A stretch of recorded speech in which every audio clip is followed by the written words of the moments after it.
Date with a Debut is a Words and Nerds and Breathe Art podcasts co-production recorded on a Wagnical country. And I pay my respects to all elders, past and present, and extend that to any First Nations people tuning in. Always was, always will be, Aboriginal land. On with the show. Writing this book is what made me a writer, because before I started it, I was just a reader and a thinker. And now that it's out there in the world, I'm now an author, and it's all thanks to that book.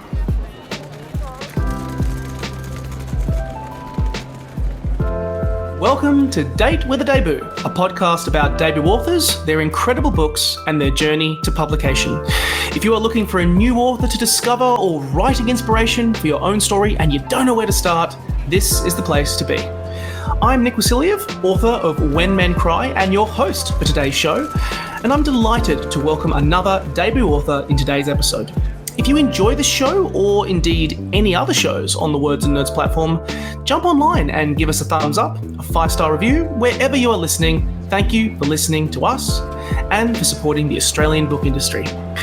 You can also find any books mentioned in today's podcast down in the description. In today's episode, I'm joined by Dr. Mykaela Saunders. They are a Koori and Lebanese writer, teacher and researcher, and the editor of This All Come Back Now, the Aurealis-winning world-first anthology of blackfella speculative fiction published by the University of Queensland Press in 2022.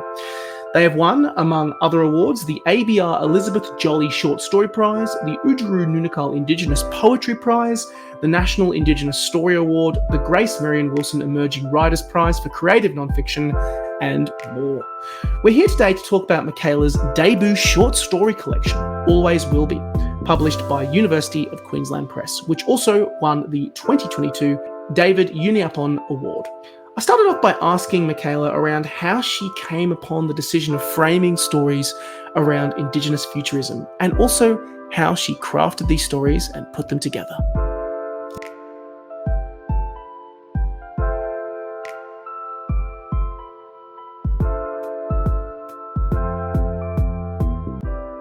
I'm so excited to chat to you about this collection of short stories. We haven't really done a lot of short story collections on Date with a Debut before. And I mean, I've been kind of aware, we were talking about it before we started recording, that I was aware of you from This All Come Back Now, the anthology that you did. And this collection has introduced me to, I'll be completely honest, the amazing space that is Indigenous futurism.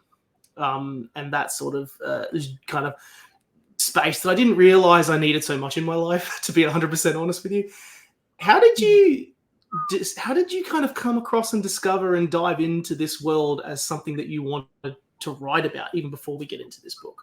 Well, we'll have to go back to, say, 2015, 2016, which was, for me, years between doing my master's and my doctorate. So for my master's, which I finished in 2014, I was looking at transgenerational trauma in my community, the Tweed-Guru community, which is where I grew up and I still belong, and which is where my stories are set, as you know. So I was looking at transgenerational trauma, which is, you know, necessarily thinking about the past. It's thinking about history and the effects of policies and other things on our old people, and how those kind of effects come through families and communities and show up in the present day. So that's a really important part of how I came to this. And it doesn't seem like it, but bear with me. Also, in that time, I watched Mad Max Fury Road movie, loved it so much. And I was thinking about how in that movie, and then all of the movies, actually, there's no living Aboriginal characters in those movies. There's one ghost in Fury Road, and he accuses Max in his delirium dream. He says, "You let us die." And that really struck me. It got me thinking about how Aboriginal people are portrayed in the future. And I started feverishly racking my brains for all the Australian futurism I've ever read or watched. And I realized that there's just not a lot of stuff where we are there in the future, and not just like as a lone wolf character or a token black, but as a whole community of characters, which is, you know, how I grew up and how I want to be. I want to be in community, and I want that to be so in the future. So on the one hand, I was thinking about our futures, and I was also thinking about our past and all these policies that actually tried to genocide us from the past. And then I'm thinking about these artistic genocides in the future, and they started to marry up. I wanted to see what had been done, and of course, I'd read Alexis Wright's The Swan Book, but I wasn't really aware of what else was out there. And I actually, shamefully, which is always the case, I started to look at international Indigenous futurisms. I came across a wonderful anthology edited by Grace L. Dillon, who's an Anishinaabe scholar. And she wrote, her anthology is called Walking the Clouds, and it's an anthology of Indigenous science fiction. I also came across Nalo Hopkinson and Upender Meehan's So Long Been Dreaming, which was a post-colonial science fiction and fantasy anthology.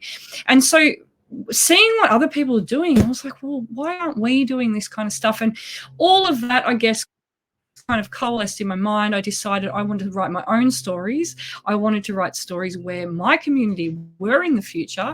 We're not just some backdrop or some lone token character, but actually a whole community. And so in 2017, I enrolled in university to do my doctorate. I totally switched fields from education and history into creative writing. And I had to really hustle to get in there because I hadn't written spec fic or published anything before. And happily they let me in. I did a few workshop classes, and the rest is history. And the book that we're talking about today, Always Will Be, that was part of my doctorate thesis, and this is how the book started. And so when you ask me, how did it all start? Well, you have to go back those few years before to what my thinking was. And then, over from 2017 to 2021, that's when I wrote all these stories, and I was really thinking and researching intensely about Indigenous futurisms and also future of my community and sovereignty and all the ideas that are in the book. That's what that intensive thinking came from. I love it. I do actually have an additional question I want to poke you about before we actually dive into some of the short stories themselves, because one of the things that you obviously as part of this is assembling these stories would be extremely complicated, because did you put you had that knowledge from the Koori community and how they might reassert sovereignty? Was it a case of that own knowledge in your own mind and fitting the scenarios in each of these short stories? Or did you go back out on country, speak to elders, learn more about the law, and then from that, these stories started to emerge? How did the crafting of this begin? Well, I can tell you how it began, but that's not how it went the whole way. I actually, every single story in here, so just for listeners, there are 16 stories, and there's one like introductory kind of yarn.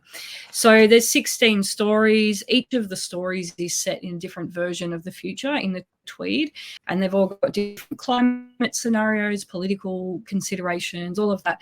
Now, some of these futures are very close, but some are quite far away.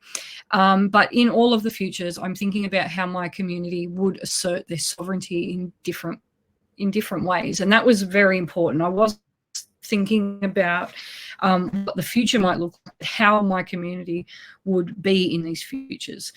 That was, really at the core of it. So a story I wrote was Terra Nora. I wrote it in a workshop class with my wonderful teacher, Fiona McFarlane, who's an incredible writer. And then my second workshop class with Beth Yap, also wonderful writer, beautiful teacher, I wrote River Story. And in those classes, we were just kind of taught the building blocks of fiction craft, starting with place and people, building scenes, dialogue, all that stuff. And so the first two stories from there, and then the training wheels were off. And then, as you say, I was free to think writing stories in all these different ways. And actually, they were all written in different ways. I didn't follow that formula. I was thinking very deeply about sovereignty. And so I was thinking about, how would my community live, for example, if the oceans rose, right? You know which story I'm talking about, cyclone season. Yep. Would my community move off country, or would they just find creative ways to live on the water, right? And as I was thinking about another one what would happen if the world froze? How would my community live then? And so the result of that is Cold Coast. So there's some questions Yes. I started with, but then there were other questions, and that came from actually reading in the genre. So I read all the Aboriginal authors who'd written about the futures, and I was thinking about their questions about the future too, and I try to apply them to my community. Now, you asked, did I go back and did I talk to elders about this stuff? And well, no, because I wasn't doing research. I was like, it was purely my imagination. And I just want to really set down that I'm not speaking for my community here. I'm just speaking as part of my community. And this is just my purely weird imagination, all of the culture stuff that's in here, that just comes from my own experience. But because these stories are set in the future, there's a lot of made up culture here too. I was thinking about, for example, if people were living on the water, what would their culture be? And that's not Aboriginal culture in here and now. It's purely made up.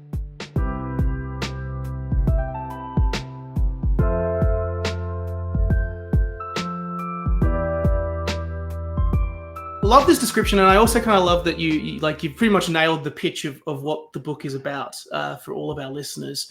On a personal level, we were kind of talking about it a bit beforehand, but this book just came at a great time for me because I've been reading a particular book that I've been drawn to in the last 8 or 9 months was The Dreaming Path by Uncle Paul Gordon and Paul Callahan from the Woromaya Nation, and going through a lot of changes in my own life and I loved what that particular book does in examining, First Nations examination of country, but also being about presence, about meaning, about being alive.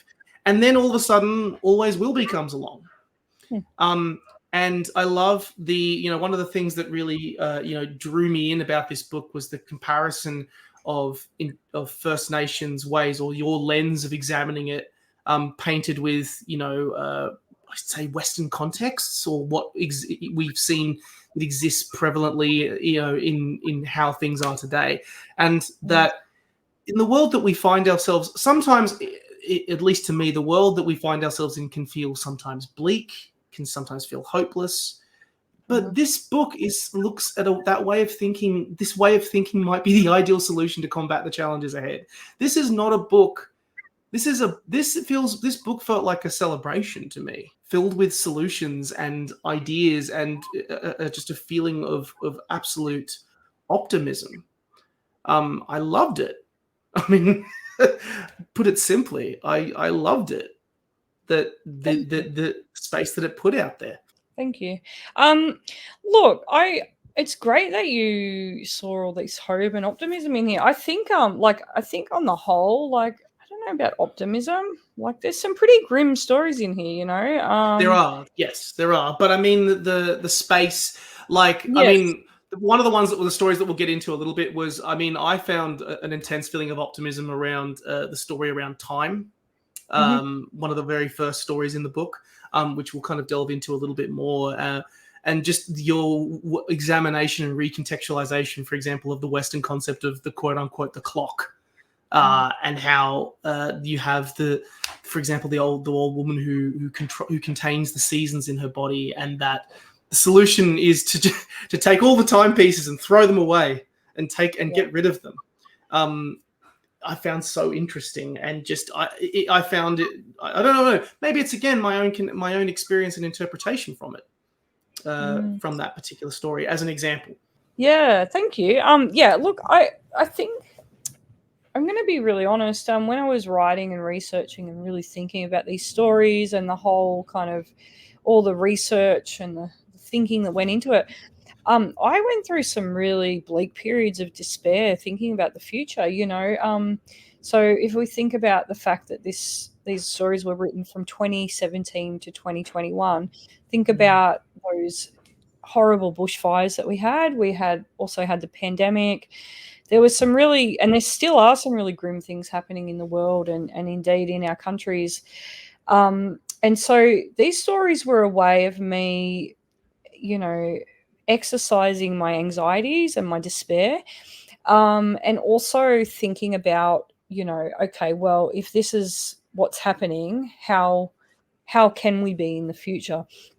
And so remember how I talked about how I did my thesis on transgenerational trauma in my in my community. Well, see, I actually drew on those stories, and I drew on the whole message of that, which is that our old people already survived their apocalypse, and their apocalypse was so much more world shattering than anything that we can ever imagine. Total change of life, total change of worldview, language, family structures, relationships, everything, spirituality, access to land and resources. So the things that we think are coming to meet us in the future that we think are unfathomable, we actually have a pretty good handle on them. But what happened to, say, my old people and, Aboriginal ancestors in the last few hundred years is actually unfathomable to us. So I drew strength from that, the fact that despite these huge world-shattering changes that our cultures have gone through, we are well equipped to meet whatever wants to meet us in the future, as long as we're together, as long as we have our culture, as long as we have those connections to country. And that's what I hope the book shows, because even though I was grappling with these anxieties and my despair, the underlying reality is that we have survived and we will survive, and whatever happens, we will survive as long as we do it together.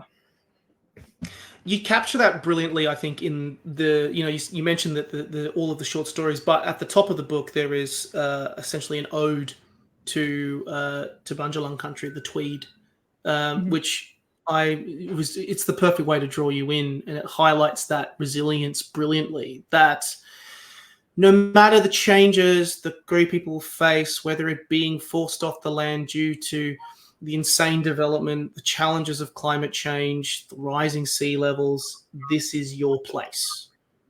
You will find a way to adapt with it, change with it, and build it. I love that opening. It sets the stage brilliantly for the story. But you also, what I loved about it was that you highlighted exactly, there was a resilience that came through, but just highlighted just how intricate that connection is. I loved all of the descriptions of it as that it's kind of like just a big massive bowl. Cyclones come and sweep through the landscape, and that the land is as alive as you and me.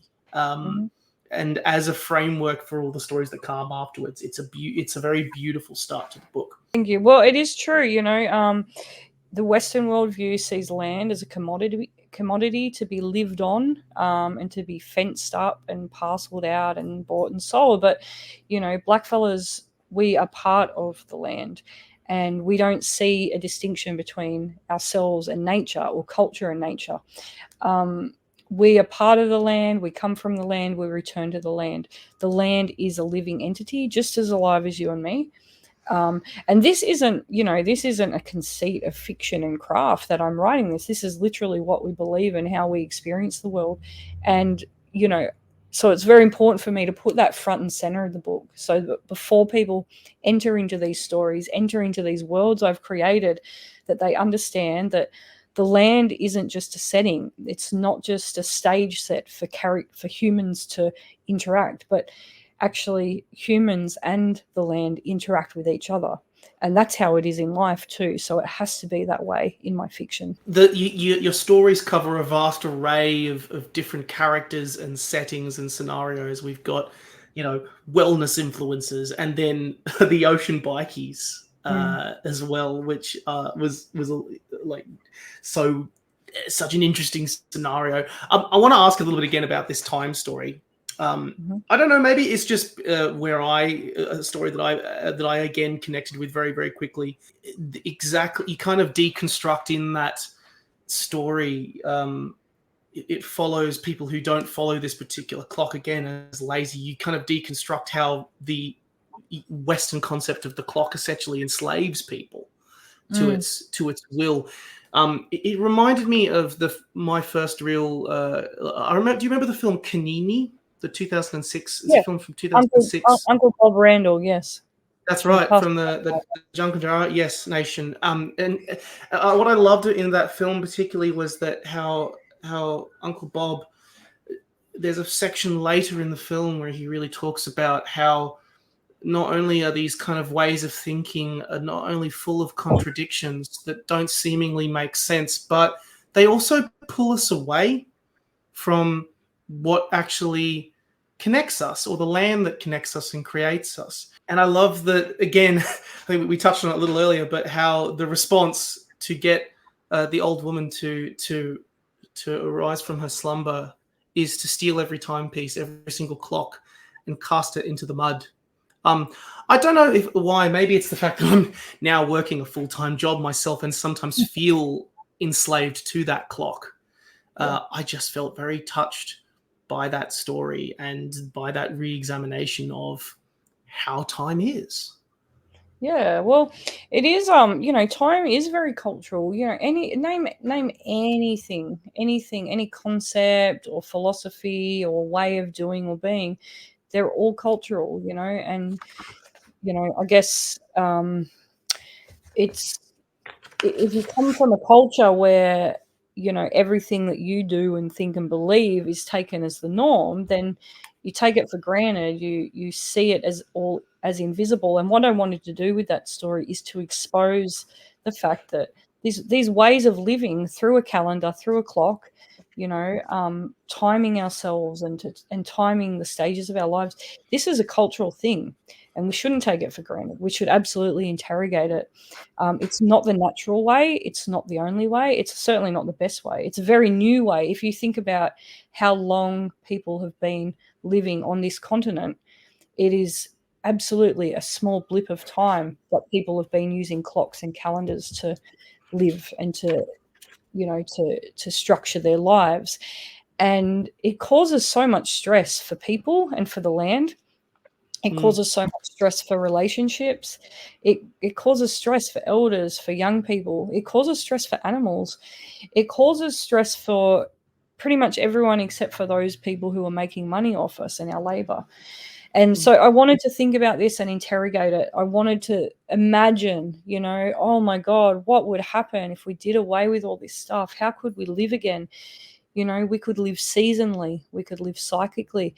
This is how our old people lived. And indeed, any land-based culture, any Indigenous culture knows that this is the right way to live with the land rather than to try and subjugate it, using these man-made instruments of tyranny.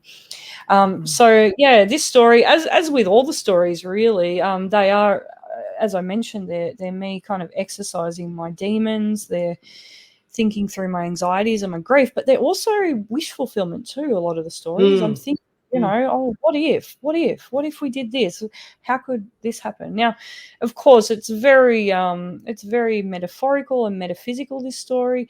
I don't believe that if we just got rid of clocks that all this would happen, because capitalism will find other ways. But I think as a metaphor, as a symbol, the clock is a very powerful one. It's something we can all relate to.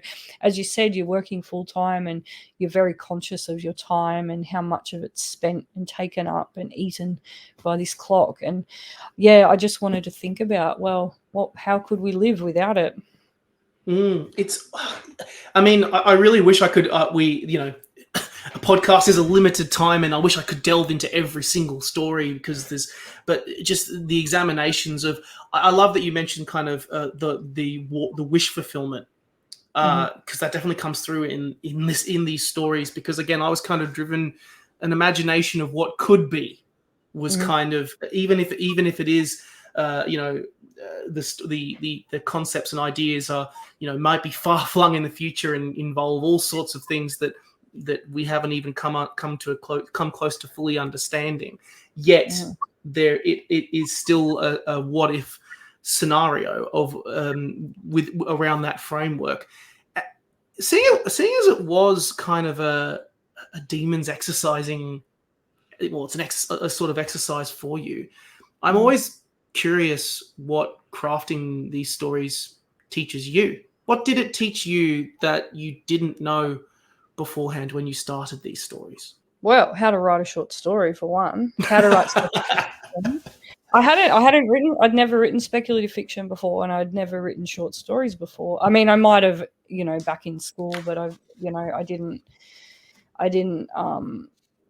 wasn't a writer before this, now I am. I became a writer through writing this book. So writing these stories taught me how to write stories. And each story taught me how to write itself in its own way. I was experimenting with voice, point of view, structure, shape of story, all the things that I find really fun to play around with. I was thinking about characters as embodiments of problems or opportunities that each world could present. I was thinking about world building. I was thinking about all the things that you need to think about with speculative fiction for the very first time in my life, mind you. I'm a lifelong consumer, reader, watcher of speculative fiction genres, but creating your own, you have to kind of peel back the curtain and you have to look at the mechanics of how these things are made and produced. And so for the first time in my life, when I was reading like a writer, not like a reader. I was reading or rereading my favorite books and thinking about what that writer was doing to produce this effect or to create this scene or whatever. And that's what you have to do when you want to be an artist of whatever description, is you have to study the art that you love, and you have to, even the art that you hate, and you have to figure out what it is about these particular examples that you love, that you hate, and how can you learn from it. And so it was such a steep and lovely learning curve. I mentioned that I wrote 2 of the stories in a workshop classes, but the rest I wrote by myself. And in fact, some of the stories in here, the first drafts of them were so bad. But I'm not someone who will write a story by perfecting a sentence and then a paragraph and then building. I just write the absolute worst draft I can possibly get, because I guess a lot of the time the story comes to me, well, not fully formed, but there's something there. There's something I need to, really figure out, and I just get it down as quickly as possible. And then a story can go through so many iterations. It'll usually change, the voice or the point of view or the structure in those later drafts. And of course, at the sentence level, making it more beautiful, more polished, because, every sentence matters, and every sentence has to do the job of carrying the story forward. Otherwise, the reader won't want to.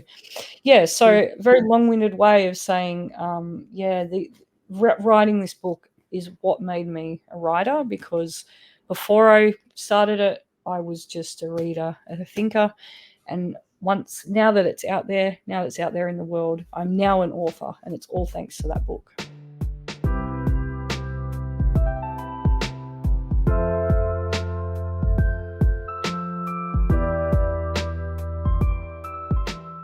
It's great that University of Queensland Press is out there, is helping you support this book. Of course, you did This All Come Back Now, kind of that anthology.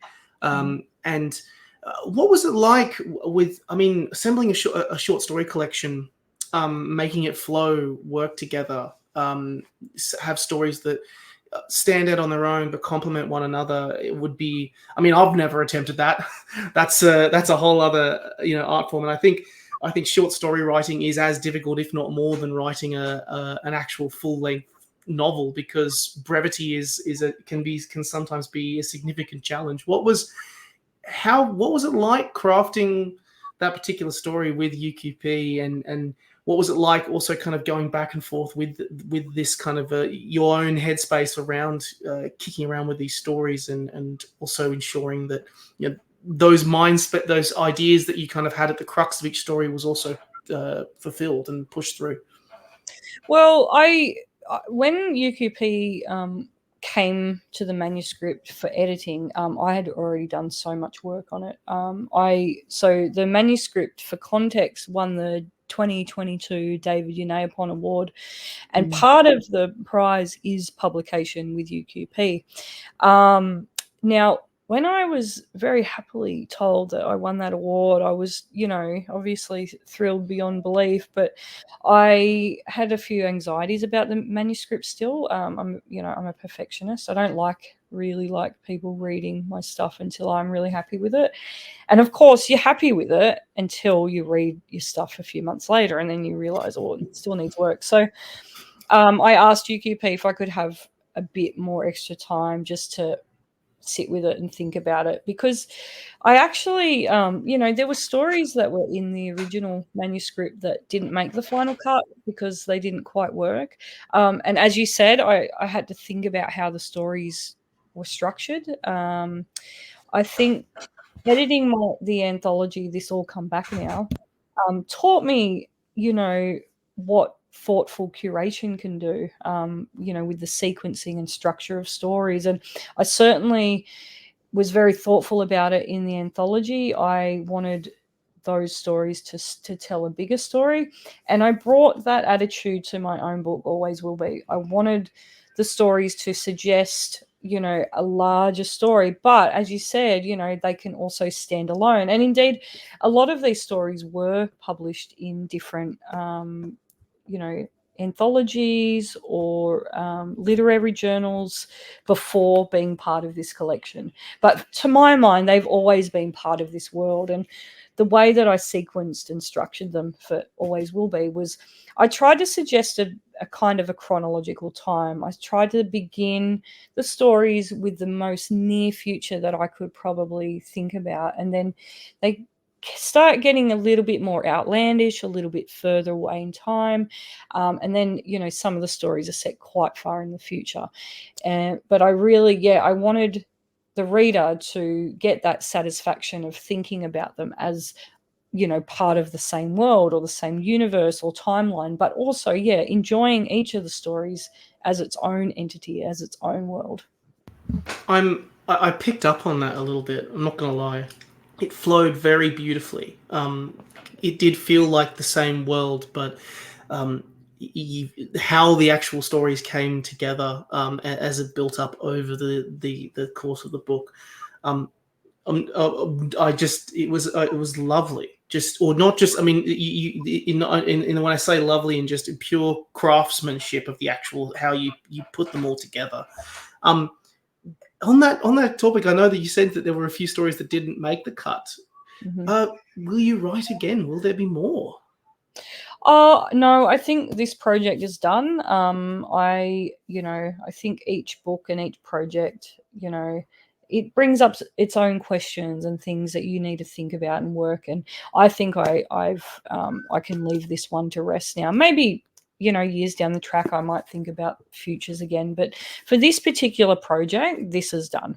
I've got other things I want to write. I'm very interested in all kinds of different genres. I don't want to just write futuristic stuff. I want to write, I've been writing a few kind of gothic short stories, horror. I'm working on a novel. Well, when I get time. I've been working on this novel for a while, but I have a nonfiction and poetry project that I've half drafted. I'm very interested in all the different forms and genres, and I want to have a go at all of them. And I don't want to be a one-trick pony and just kind of write the same thing, the same stuff that people expect of me. I'm not interested in that. I've certainly felt that pressure, but I want to resist that. I want to write for myself. I want to write for the things that give me pleasure, and then I hope that translates to good writing that a reader will enjoy. Well, whatever you do, I'm super excited about it. And I think the fact that you've, even with this Will Come Back Now and with Always Will Be, you've picked up on something that is, I think, is a space that we should all pay a lot more attention to, whether it be, and I hope that there are other writers out there who look at this thing and be inspired to pick it up and examine their own stories in such a way. You should be really proud of it. Thank you. Well, for me, I really hope people will think about, and especially, for me, my ideal audience are Aboriginal readers, Aboriginal Torres Strait Islander readers and writers. I'm a community person, and I write for the people in my community and who live in their own communities. I want them to think about their own communities in the future and themselves and their families. I want them to think about themselves thriving in whatever future. I want, just as I was inspired to write my own speculative fiction short stories by reading anthologies, I hope it inspires others to write their own as well and to think about these questions. Because even though my stories are set in a very particular place, the Tweed, only, purely because I grew up there and I know it the best, I think a lot of the issues that come up in my stories, are actually issues that a lot of blackfellas are going to face, and indeed a lot of other people are going to face, when it comes to climate, and social structures and fascism and all those kinds of things. I was certainly inspired to write, by reading Alexis Wright. Many years ago, I read her and I thought, wow, what a voice. I would love to write something like that one day. And it took me a few years, but I did get there. But, I think that's what the best book should do. It should inspire other people to, pick that baton up and to carry on with that conversation and to, create and to also, contribute something to the world and to our collective creative consciousness.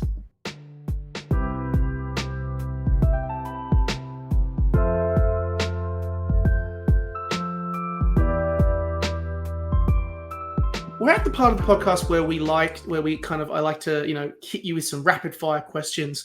And normally we kick this off by talking about your favorite books that you've been reading and things like that. But considering you have been really down, you've explored a lot of Indigenous speculative fiction over the last little while.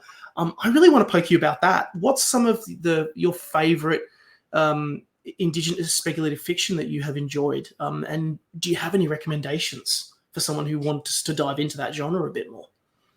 Well, I'm glad you asked. I'll start with the last question. So if you're looking for Indigenous speculative fiction, you would do well to read the anthology I edited called This All Come Back Now, because it's an anthology of First Nations speculative fiction.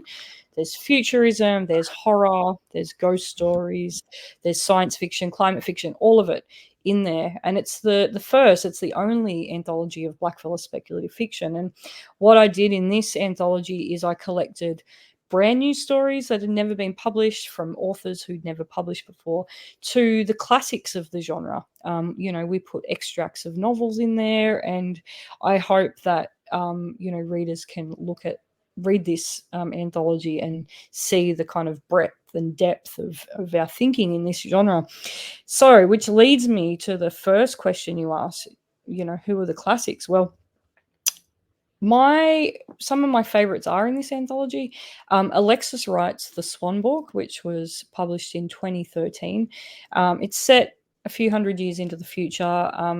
It's a very grim, sad, dystopian climate fiction novel, but it's also very beautiful, and there's a lot of important stuff in there when we're thinking about the future of our communities and cultures and countries. The first ever Aboriginal speculative fiction novel was published in 1990, and that was written by Mununjali author and activist Sam Watson, who's passed away now. But the Kadaitcha song, we've also got an extract in this anthology. It's a very, very weird story, and critics at the time didn't really know how to read it. Indeed, still today, people are a bit like, what do we do with this book? But it's a story that combines, fantasy, science fiction, dystopian, all kinds of genres are mishmashed up into this thing, and it's just a really interesting story. And it's the first, so people should always start there. Yeah. And one more I'll mention is Archie Weller's science fiction fantasy novel, Land of the Golden Clouds. There's an extract in this anthology as well. That was written in 1998, and Archie Weller is a wonderful Noongar writer. He's mostly known for his more realist stuff, but he is a huge sci-fi fan and loves writing it, as he told me when we used to speak around this anthology. So yeah, so they're my favorites. There's, you know, all the stories in this anthology are my favorite, but they're the classics, so readers should start there, I think. Oh, great. I really want to keep poking you. Like, I need more. I want to know more. I need to explore this. Given this podcast also covers debuts and debut stories, do you have a favorite debut novel that you've ever read? I'm talking ever. It's not a novel. It's mostly short stories with one novella, and it's Perfect. Heat and Light by Ellen Van Neerven. And the first part of the book is kind of set in the here and now, but the middle part of it is a novella called Water. And there's an extract of that in This All Come Back Now. And I read it years ago, and I thought it was so brilliant and beautiful and weird.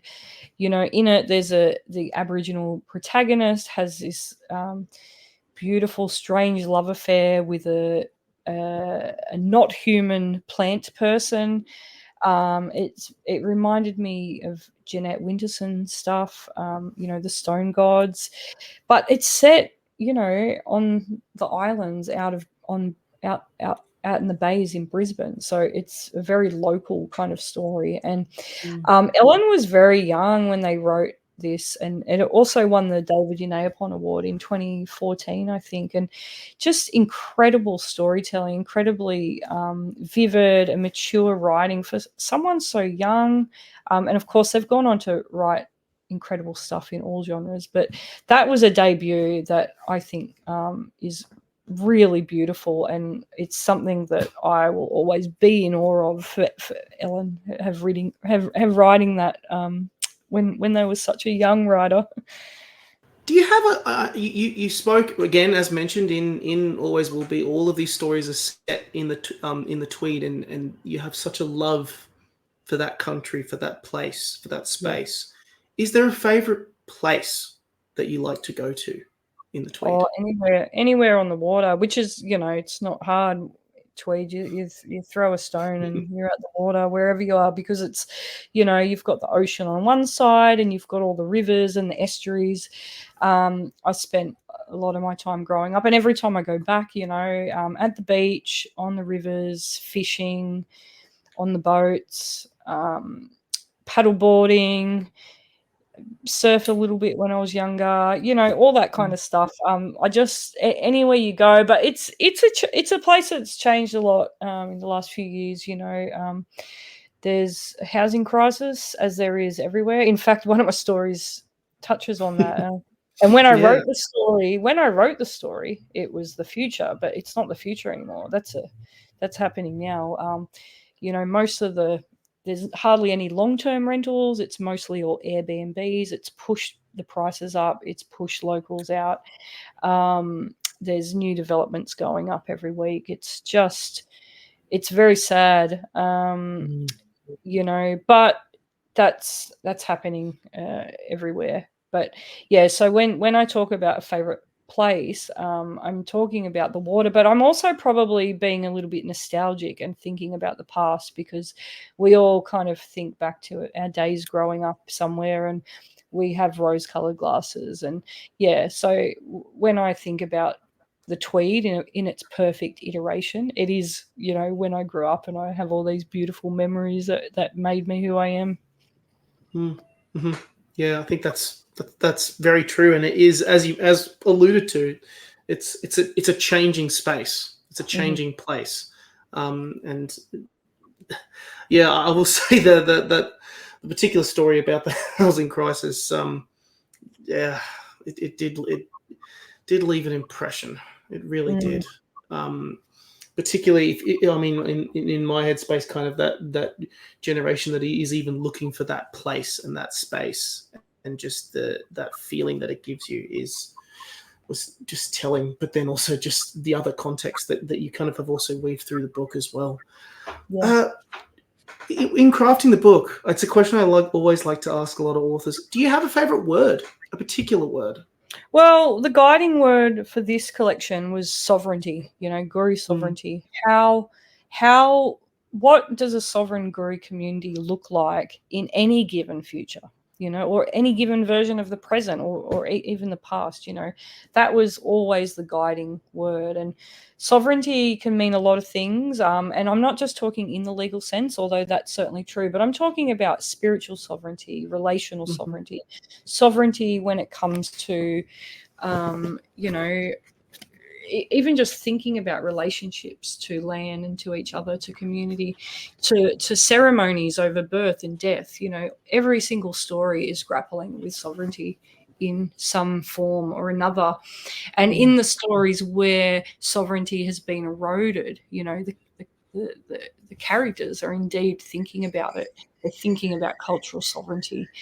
And in the stories where it's, a lot more fully reasserted, I'm thinking about, well, what are some of the issues that might come up with that? So, yeah, sovereignty is the word. Perfect choice. As a last question, are you happy? With my book? In general. Could be. I mean, the book's amazing. Sometimes I'm happy, sometimes I'm not. I think I'm a pretty cheerful person, but that doesn't necessarily mean I'm happy all the time. I'm very dissatisfied with the world. I'm very dissatisfied with lots of things in the world, particularly how our people are treated. I'm absolutely devastated with what's happening to Palestinian people by the state of Israel. That's particularly at the forefront of my mind. None of that makes me happy, but the things that do make me happy are, community, family, friends, creativity, the strength of my colleagues and people that I love and admire, who are standing up for what's right and who are making the world a better place. So, I don't know about happy, but I just like my book. I don't think they're happy stories, but there is happiness in the stories that aren't happy. Yeah, I think that's that was kind of the answer I was going to expect, because there is so much in there and so much to examine. Mykaela, thank you so much for joining us today, and I cannot wait to see what where your writing and your desire for writing takes you next. Thank you, Nick. Thanks for such beautiful questions and for your time. And I hope the readers enjoy the book and keep supporting your show. I certainly hope so as well. And yes, everyone listening, get Always Will Be. It's extremely recommended.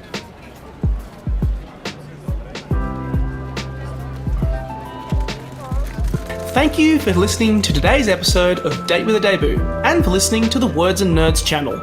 You can buy all books mentioned in today's episode down in the description box, and if you enjoyed the show, or indeed any episode of Words and Nerds, drop us a review, leave us 5 stars or a thumbs up. It is hugely appreciated. Catch you soon.